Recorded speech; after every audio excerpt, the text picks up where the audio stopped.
Hey everybody, we're back today. I am a shiny Vaporeon today, and we are going to read another story.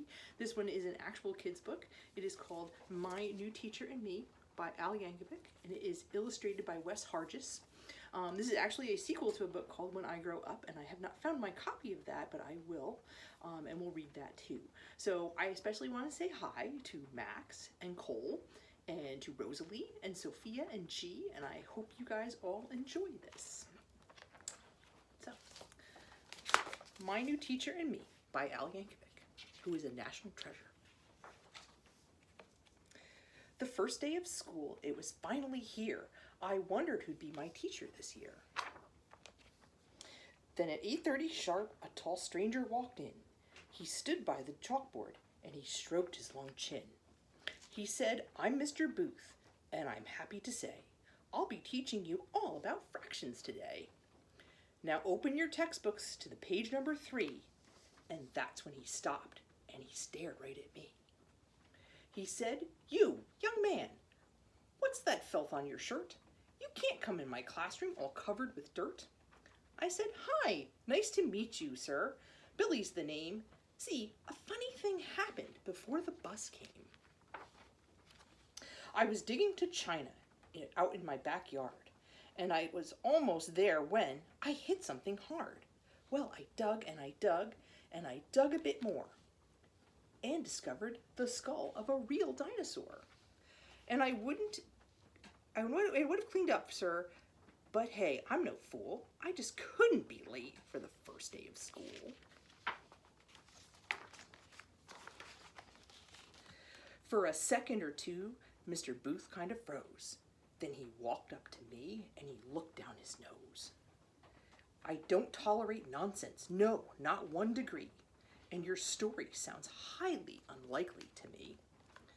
"Why, of course it's unlikely," I said. "Oh, by far. The awesomest things in the world often are.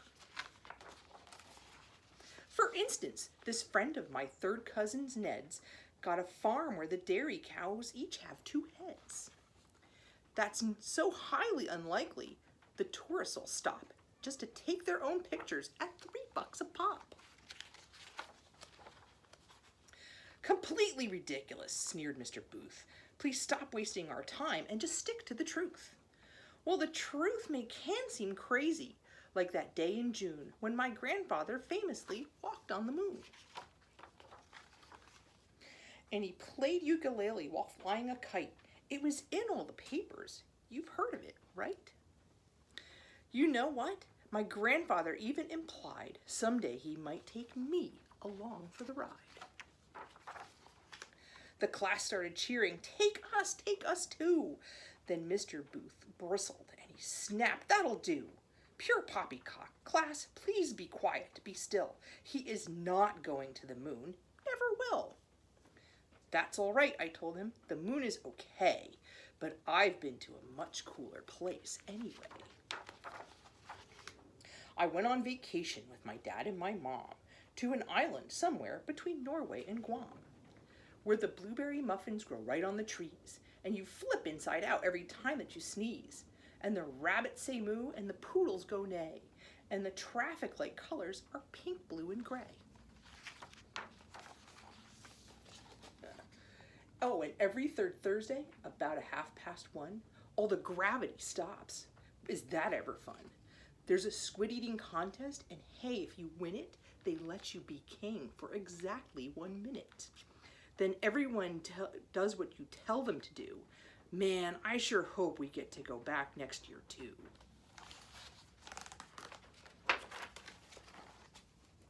Mr. Booth didn't care for that story one bit. He furrowed his brow and he said, "Okay, that's it. Admit that your stories are simply absurd. I just do not believe them. Not one single word." Then I cleared my throat and said, "Well, sir, just because you don't believe them doesn't mean that it's not so. Just because you can't imagine it, that doesn't mean that it simply can't be, or it won't ever be seen. I'll bet every great thinker and leader we've got could see all kinds of things other people could not. then why get upset if someone like me tries to look at the world just a bit differently? Enough, Mr. Booth said. No more of these stunts. You'll march straight to the principal's office at once. Something slipped from my book as I walked to the door. Mr. Booth picked it up, and his jaw hit the floor. It was me and a cow with not one but two heads. With not one head but two. Oh, I said, I was planning to give that to you. It's a little good luck gift. I got it for free. He stared hard at the photo, then he looked back at me. I avoided the principal's office that day. In fact, old Mr. Booth put my gift on display. He steals a quick glance at it once in a while, and I'm not kidding. I'm not even kidding. I once saw him smile. We should get along fine, and it's certainly clear. There's a lot we'll be teaching each other this year, like how all my stories are perfectly true. Except, well, maybe a detail or two. The end. Well, I hope you guys like that. We'll do another one tomorrow, I hope. Have a good day.